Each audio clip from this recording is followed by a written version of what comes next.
okuva Kenya. So if we fully commercialize agriculture, we shall create more jobs than the population of Uganda. Kale batwongera ebyobusuubuzi mu nnima yaffe tusobola okukola emirimu mingi okusinga abannayuganda abaliwo. This is in agriculture only. Mu byobulimi byonka. Now, if you add factories, bw'otaaku now we have got about 8,000 factories. Tulina amakolero nga kanana. Employing 830,000 people. Abo nga bakozesa abantu ng'emitwalo 83. And the services are employing the services meaning hotels, transport and so on, are employing 5.3 million people. Pagano waleta hoteli byentambula abo bakozesa obukaire butanu n'emitwalo 3. Now, these factories amakolero gano and services, transport, the factories. Banekolera jange n'abalitaire w'amakolero hoteli n'ebyentambula. Why did they come here? Bayidde batya gano? They came here because mainly of security. Bayidda olw'obutebenkevu. And also because of the government policies of liberalization. N'enkola ya gavumenti ey'okuwa abantu eddembe mu kukola. That's why they flocked in. Kyova bayidda gano. But now we have got two enemies. Buti tulina abalabe babiri. Whom I am going to fight, and you will hear the fight. Bajja okulwanisa era mwidda kumubonaku. Mugenda kuwulira mwidda mbuulira bwalwana. Omusaayi ogunaaveeyo. Because these two are corrupt politicians and civil servants. Abalabe bano na abalyenguzi ab'ebyobufuzi n'abakozi ba government. These are the ones interfering with your future. Abo nabali kutetenkania eby'omu maiso byammwe. Byaimwe byeisu nange mwendi ebyekula ebyaife ebyeisu onomusaza tamanyi nto olulamo ndumaite ebyeisu ebyaife. These are the ones who are disturbing the investors, asking for bribes. Bano nabali kusumbuwa bansiga sente nga benda enguzi. Or delay decisions. Abo abalwisaawo okusalawo. Balwisawo. Kikyuse bulungi ekyo. Balwisaawo okusalawo. Yes. Ensalawo. So, two, bribes and delay decision making. Bibiri. Ekisooka okulwisaawo okusalawo, ekyokubiri okulya enguzi. As the minister was saying, both of them raise the cost of doing business in Uganda. Nga minister bwakobye ebyo byombi byongera omuwendo ogw'okukola business mu Uganda. So I am using this Labor Day to tell everybody that we are going to have a big fight. Alikosa olunaku lw'abakozi luno tubakobera nti wajja kubaawo ensiitaano enene. I am going to set up another small unit ajja kwongera okugundawo akabondo akatono in my office mu yafeesi where the investors can ring directly bamusiga nsimbi we banaakubanga essimu agazira if anybody asks them for a bribe omuntu yenna nabasaba enguzi or delays the decision, oba alabye alwisizaawo ensalawo like this tax group, so-called, there's some group in URA who go and intercept goods of these traders. waliwo akabondo mu URA Reports about all those. alina alipoota ku bantu abo And you will hear what will happen. era mutege maiso Because they cannot, the army has done its work. abasirikale bakoze emulimo gwabwe We have stabilized the country. ensi ntebenkevu You see the insecurity all over the world. muli kubona obutali butebenkevu mu nsi yonna yonna The policies are good of the government. gavumenti enkola yaayo nkalamu That's why these people are coming. n'ensonga lwaki abantu babala kwidde eno You remember when we had a big policy debate about whether to give back the property of the Indians or not. mwidukira bwalingawo okubaganya ebirowoozo okuyiriza abayindi ebintu byaibwe And we told them that if you don't give the old investors their small properties, how will the new ones come? gavumenti yakuba nti singa abo abatono tumubayikiza byaibwe abakaire abayaka banaidda batya And the NRC agreed. NRC yayikirizaganya ni gavumenti Now, when you see how many Indians came back and built factories because of that, era nobona bameka abayindi abayira ne bazimba amakolero olwekyo kyonka the Chinese, abachina the Arabs, abawalabu the Europeans, abazungu then our own people. n'abantu baife bona Our own people, we told them, get out of the hotels. twakoba abantu baife bave mu hoteri Government, gavumenti eve mu hoteri let the hotels be run by the ordinary people. hoteri dibengadde abantu babuliddo Get out of transport. You remember government had buses, was owning buses. mwidukira gavumenti yalinga yona erina bus UTC peoples Ife netukoba nti gavumenti bwenabeera ne basi omuntu obulijjo anakola ki? gavumenti yakola ti mpera ano ife gavumenti wetubanga tulikola ogwa taxi owa buliddo anakola ki? Muva mu basi. muve mu basi Kuuma eddembe. mutewo eddembe Kola enguudo. tukole enguudo n'amagira Ebya basi birekere bamwananchi. basi tuderekere abantu ba buliddo The taxi, border. How can the government run borders? Mbu government lyawo eri border. gavumenti ebetyawo nga erikola business ya border. So you can see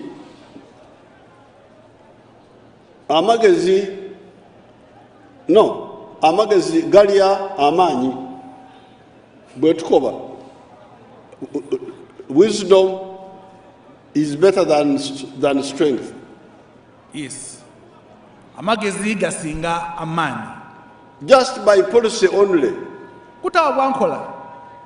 Return the things of the Indians. Abayindi mbawo ebyaibwe. Government get out of hotels and transport and so on. Government eve mu hoteri, mu byentambula n'ebindi bityo. No money, no what, just policy decision. Ti sente tichi aye bwankola. Enkola yoka ereta abantu. enkola yenne yaleeta abantu. Then security. Bw'okola enguudo ennungi nga datambulire ku lwaleero, bizinesi eba nnangu. The electricity. Amasannyalaze. The minister was saying that the people in the pavilion are ringing on mobile phones. Minister akobye nti abantu abali mu gemen abali mu kidaala wano balikola bizinesi yaibwe ku masimu, because we solved the issue of telephones. kubanga ensonga y'amasimu bagigondoola. And we did it by policy also. Bakikola nabukola lwankolwa. Let the private people come and run telephone companies. Perano abantu bakinomu bibone baidda batandika okukola ku by'amasimu. So we are moving very well. Kale tuli kutambula bukalamu. That's why the economy grew from 1.5 billion in 1986 to now about 50 billion. Kyova twongere okukula economy ebyenfuna byaife bikuze okuva ku kakaire kalala kitundu paka mu butabalika.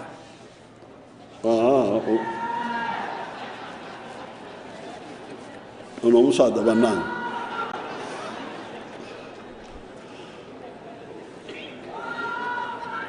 Nkobye nti okuva ku kawumbi kalala akawumbi kalala n'ekitundu kati buti tuli ku buwumbi 50. buti tuli ku buwumbi 50. Ebyobutabalika tunatera okubituukako. Tuli kumpi kutuuka mu butabalika. And this expansion, okugaziya kuno, okugaziya,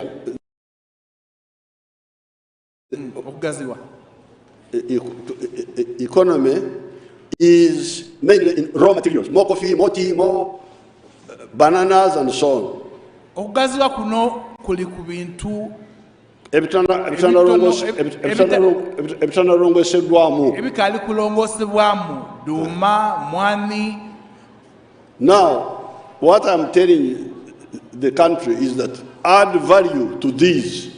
Nano kyali kuba Ugandan twongeremu omutindo ku bintu bino. The economy will jump from 50 billion to 500 billion. Ebyenfuna bive ku buwumbi 5 bujje ku buwumbi 5. That is half a trillion. Tunaba tuyingidde mu lulimi lwa ono omusaadha akobo obutabalika. Ekimu kyakubiri ku katabalika. Yes. You can do this quickly because we already have the raw materials, we have the transport, we have the electricity. All we need is to bring investors to add value. Kino kisoboka kubanga ebyokozesebwa biriwo, enkola eriwo, twetaaga kukola mutindo nga banaife ba musigansimbi baidda kutweyungako. But the ones chasing them are the two people, the parasite and the unpatriotic civil servant.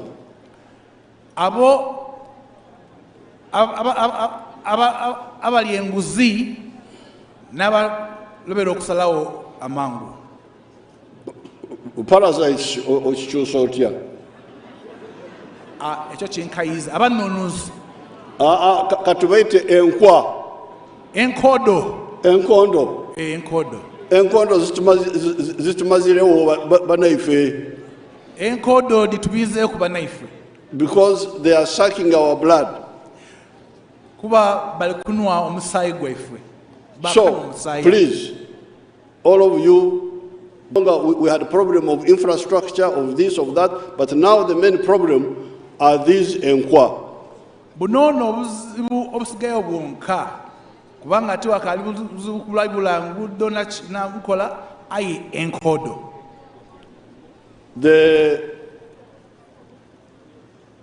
Let our people don't delay any decision, don't ask for a bribe, assist the wealth creators.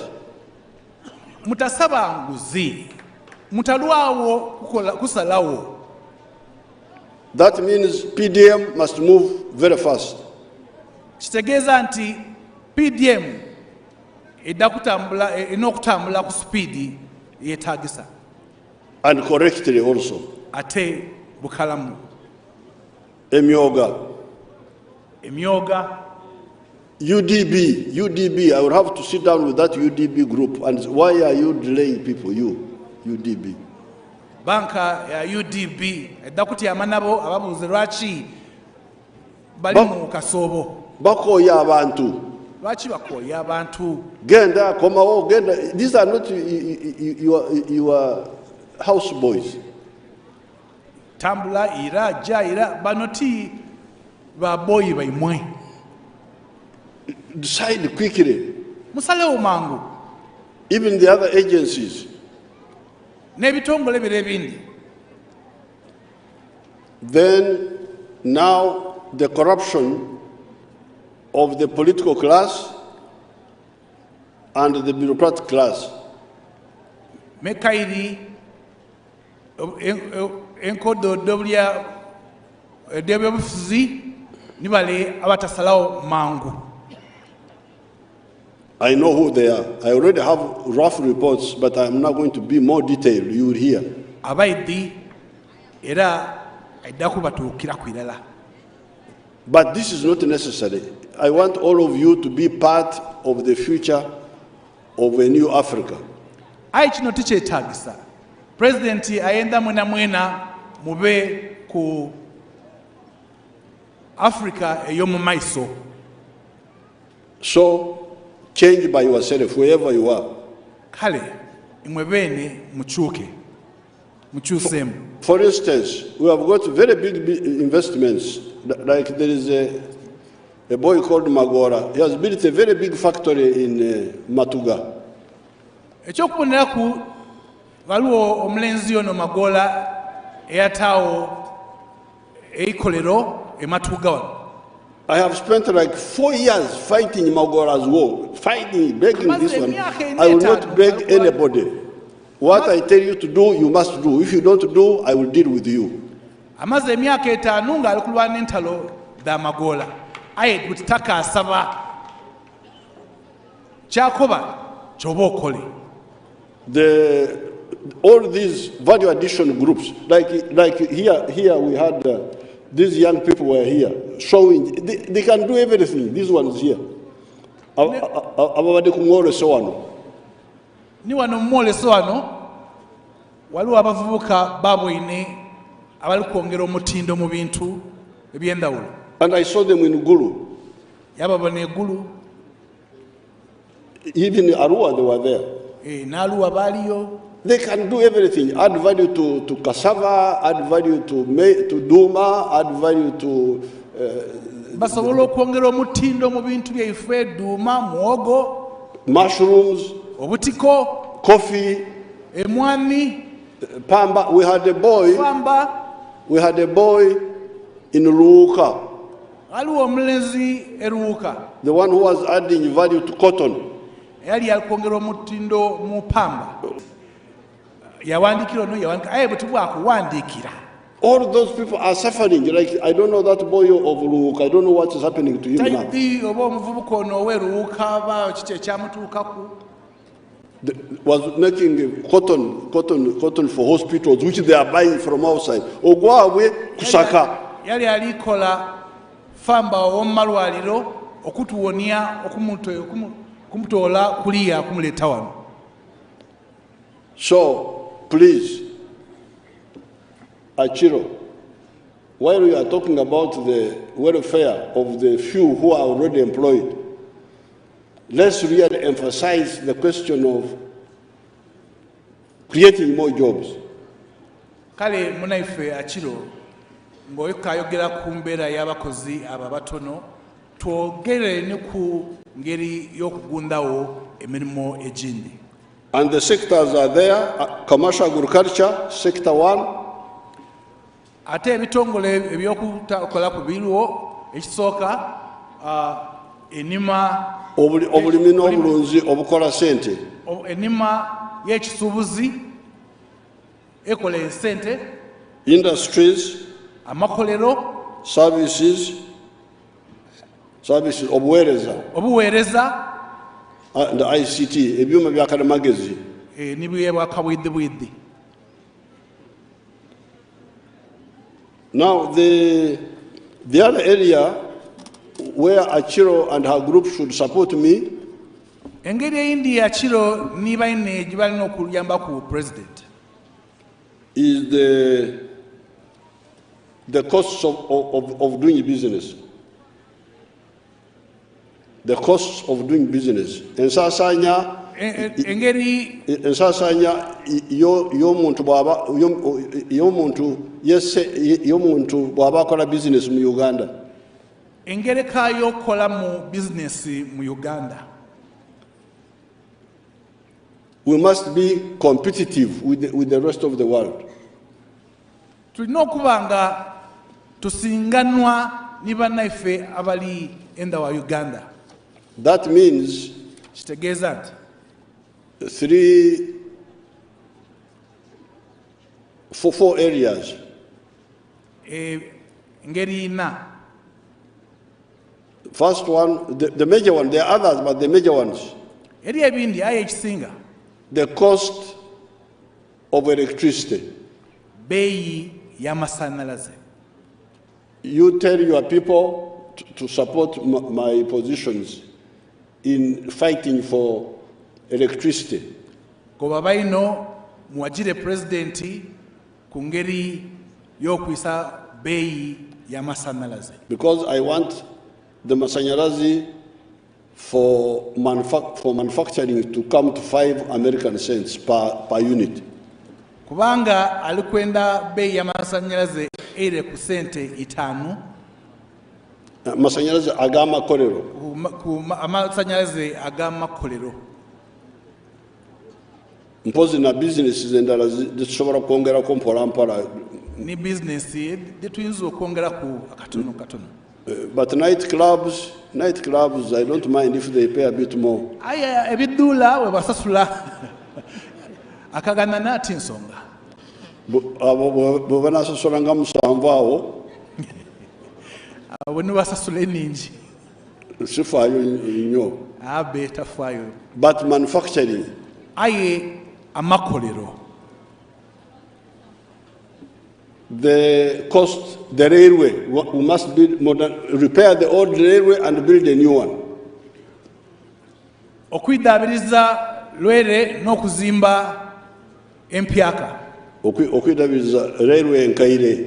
Okwidabiriza railway enkaire n'okuzimba empyaka. Please, there, if we are budgeting, budgeting for foreign, for business, for agriculture and industry, UDB. Kairi namagoba ku sente da banka degaba UDB wengewa banaife abalimi na byamakolero. Finally, when I meet Achiro and her group, we shall discuss the question of cheap labor versus the other one, the smart labor or whatever she called it. Banayagana Achiro ni baini baida kuwaya ku beeyi y'abakozi we shall emisara y'abakozi empeera y'abakozi. Now it's good for you to ILO and all that, but ILO does not know Uganda very well. Kirungi okugira ku banaife abensi abakulembera abakozi mu nsi yona aye abo tibaidi Uganda bukalamu. Africa, Uganda is very rich, much richer than those countries you are talking about. Uganda ngaigaino okuula ensi edindi balikugeranga. Because those countries you talk about, they are poor countries, they don't have resources. Kubanga banaife batwogera ku baavu ino bazze bakozesa. Japan, they don't have agriculture. Japan ezisa bya bulimi. They don't have tourism. Bazza bya bulambuzi. That's why for them they are clever. They just make cars and so on. Abasura abalala bazugula. Kyova bagezi bakola bwa motoka abasura abandi bagula. But for us, we can do all that. We can make cars, make machinery, but also have our own agriculture, have our own forestry, have tourism. We have got everything. So be careful. Don't always say ILO, what. Ife tulina. Nze ndi wawano. Ife tulina buli kintu, tulina ebibira, ebyobulambuzi, twaba ebyobulimi, tusobola okukola n'ebyuma n'amakolero aye tuli kubale be tuli kulingira ntuza nti balinawo. So our structure needs a different approach. We are not going to computers. I see what I have not seen anybody eating computers. Ife tulina kukyusaamu tibyakwira kubalembwa kabwidibwidi byuma byaki tituli ebyo. Who has eaten computer? I have not seen him. Ani yali yalire ku computer. They are still eating food. Bakali amere mwogo. I am still on my millet. Yeye akerira bwitabwe. This morning I had my muhogo. Kuncho kuno awunire ku kikoko kye. Muhogo. Muhogo. Lera awunire ku mwogo. Yesterday Sunday I ate my millet. Olwasabiti do eririre bwitabwe. I eat millet 2 times in a week. Ye bwitabulya mirundi ebiri mu sabiti. Millet is the best food in the world. Obwita n'emmere esingayo munsi yonna yonna. So we need, yes, to hear what the others are doing, but to develop our own model. Kale tuwulire bye bakuba aye ife tuna tugundewo ekyaife bene.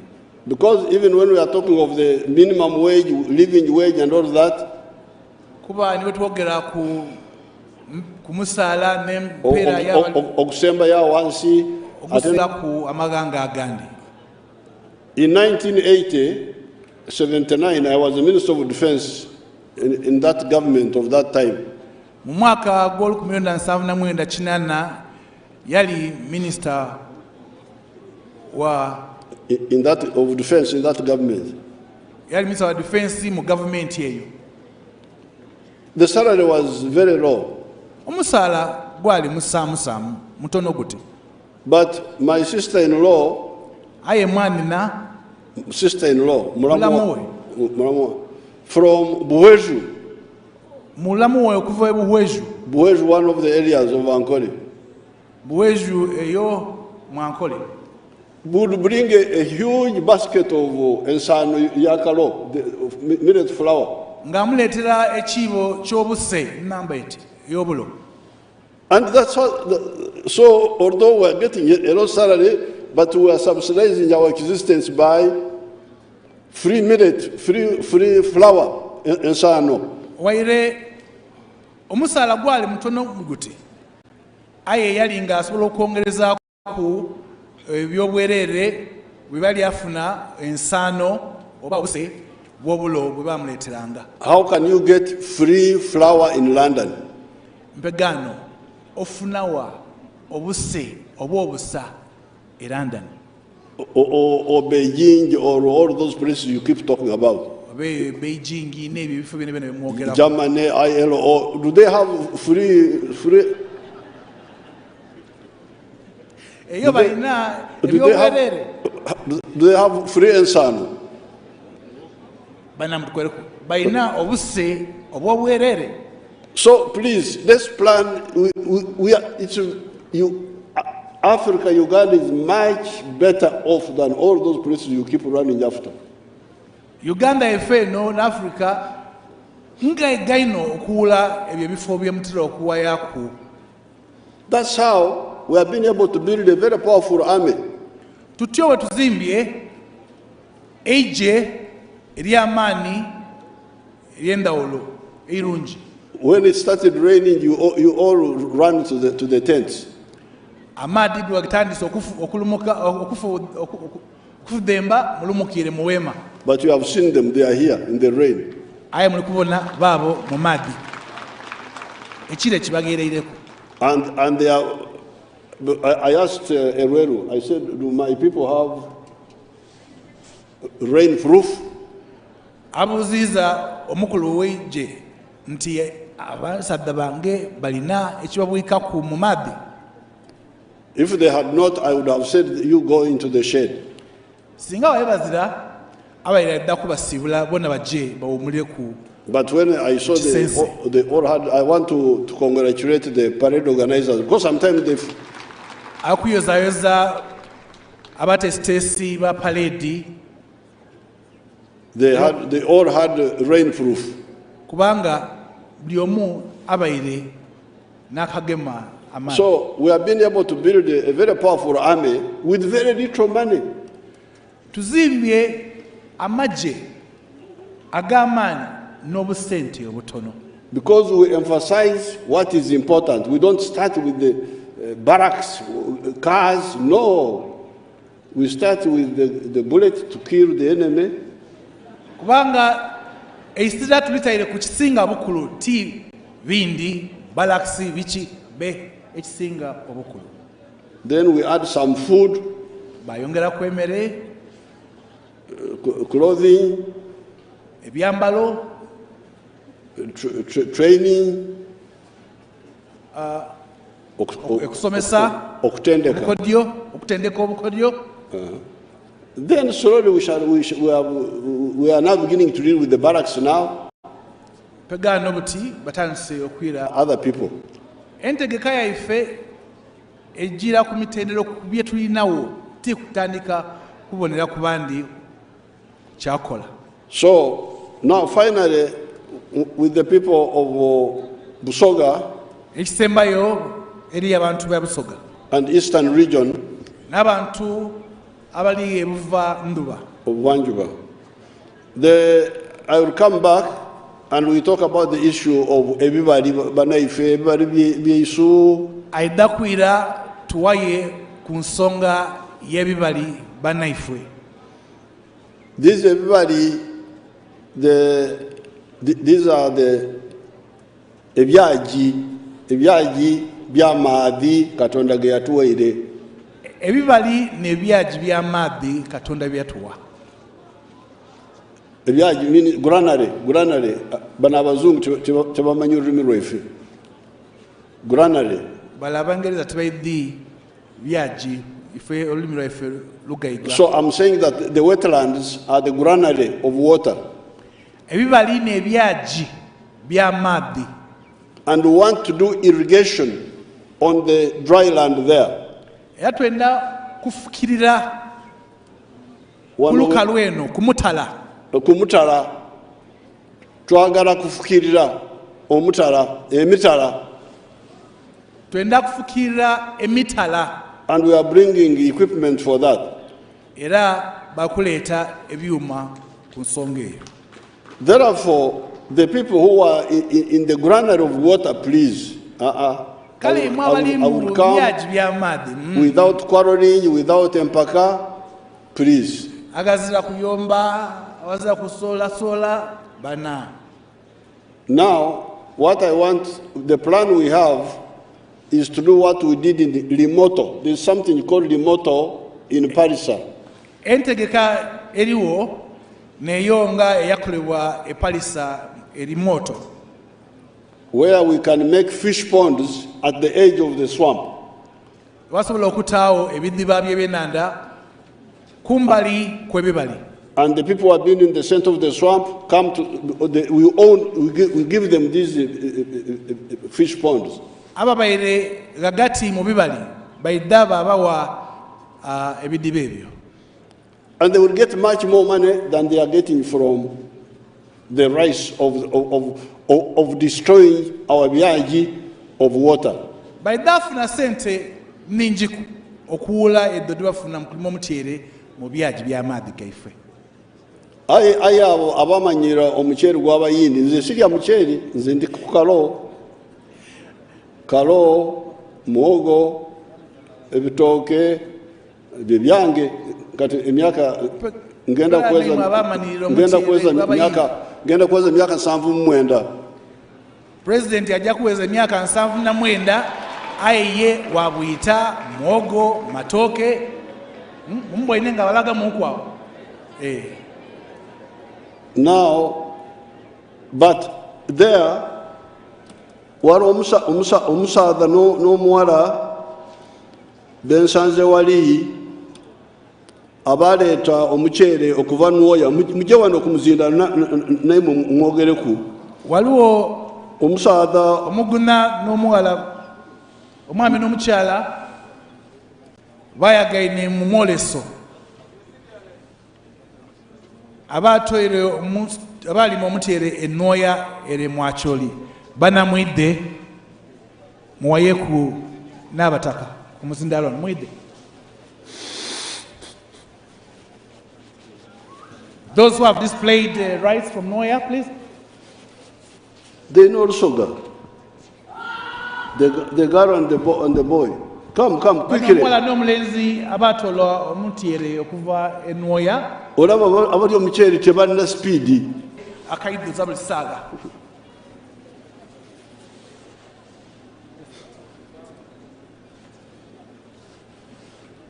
Mwita Rusoga. Omuzukuru omuwala gwoba osooka Olusoga olwidi. Ayeta lwidi. Ayo no mwina idi Olusoga. Okay. Tusomese Omulusoga. Your Excellency, ife tuva mu Crown Seeds twatandika kampani yonga Blessed Tree, kampani ya kukyalo kino tulimisa abantu omutyere ndowooza nkozesa lusibino. Tukola omutyere, aye tulina ebika bingi eby'omutyere. Aye wenakoleranga mu disitulikiti muno twalinga n'ekizibu eky'omutyere guno gwe tulima mu Bibali. Nitusalawo through Narrow ntusuna ebika by'omutyere bisobola okubala okumutala. Okay. That's Narika 4, Narika 5. Enyingiza eryeta ey'omuceere ow'okumutala. Ogw'omutyere tugulima mu mutala, tetwaba mu Bibali kukosa mbeera ya bwire. Naye enyingiza eryetya. Buli eka, Your Excellency, ezwamu ensawo 25 ku 35 okusinziira enkola gye tusomesera abalimi baisu. Tuba tutairemu ekigimusa ekisa. And omu Bibali, what were you getting? Omu Bibali, abantu lwakuba Ababali tebabasomesa kusa, tusuna wakati wa nsawo 12 na 15. 15? Yes, ez'okumutala zisinga?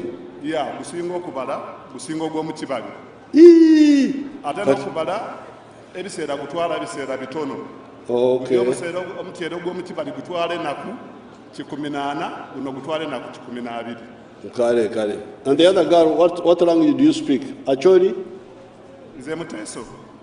Mteso. Speak English. Give your testimony in English. Remove your mask and speak. Thank you very much. Get near the microphone. Thank you very much, His Excellency. We are trying to promote Nerika 4, upland rice. We are trying to eliminate this planting, we are trying to eliminate the planting of rice in wetlands. So we had to promote the Nerika 4, Nerika 5 in uplands. Okay, Yalama? Yes. Thank you very much. You're welcome. Okay. So, therefore, those people who are in the wetlands, please be ready. I am coming back. I don't want to quarrel. I don't want to push people. Kale, banaife bali mu Bibali, mwetegeke okuwaya ku ni president tayenda kuyomba tayenda kuba sikasika. I would help you to shift from growing rice in the wetlands to fish farming on the edge of the swamp.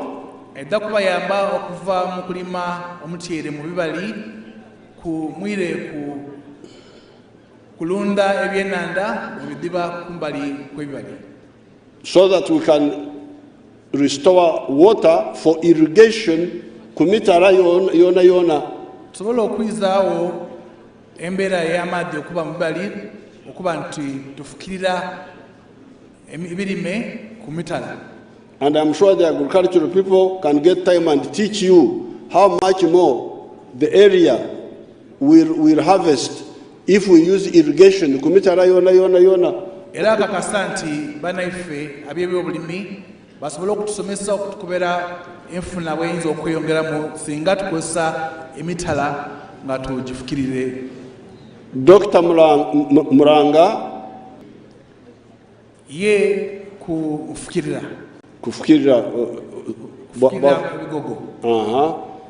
The production in the Bushenyi area, the villagers, they produce 5.3 tons per hectare of bananas per year.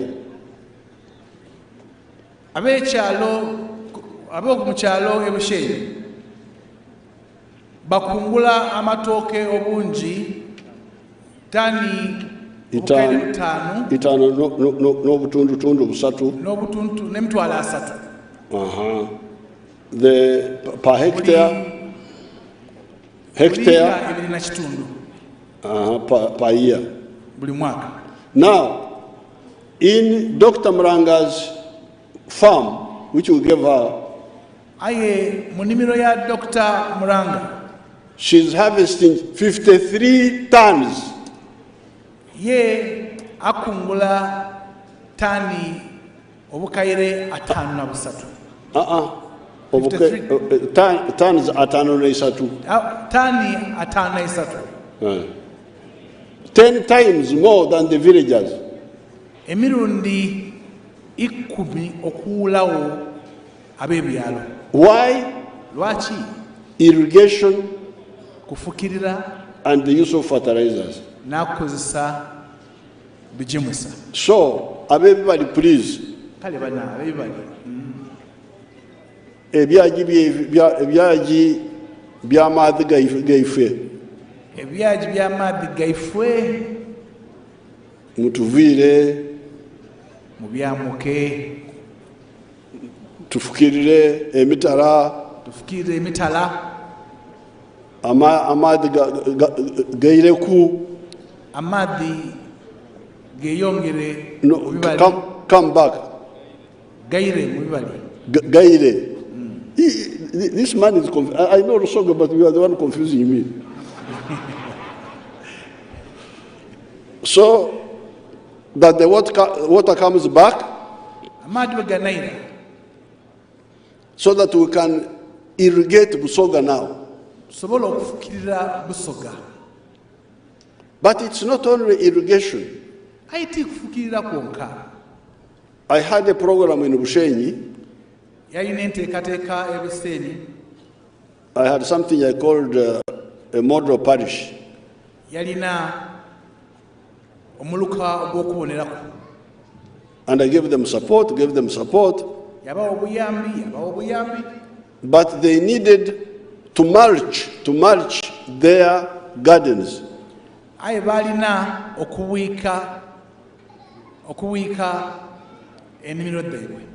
Traditionally, the Banyankore use the grass of the swamps. They call it ebigugu. Banaife Abanyankole bakozesa ebisubi by'omu bibali bebeta ebigugu tibidi mu Lusoga. The scientific name is Cyperus latifolia. Scientific name wajeta Cyperus latifolia. Now, these are grasses. I'm sure even here they are there. But because I saw them on the main road. Eisubi eryo lino lirimu kubanga aliwo erinene ku njira. Tidyo bali kungu bali. You cut it, you go and mulch the garden, it grows again. Olitema wajja wabwika ennimiro y'ekayirye naye amala lyasibuka buyaka. That's how the Banyankole used to mulch. But because in Bushenyi they had also learnt that bad habit of interfering with the wetlands, miles away,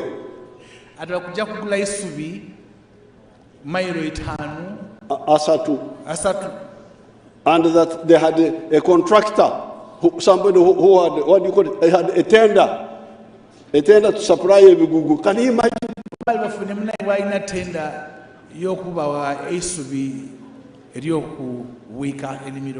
And yet God has got the Ebisubi here, in every. So when you get out of everybody, it's not only the water, it is also the grass for mulching.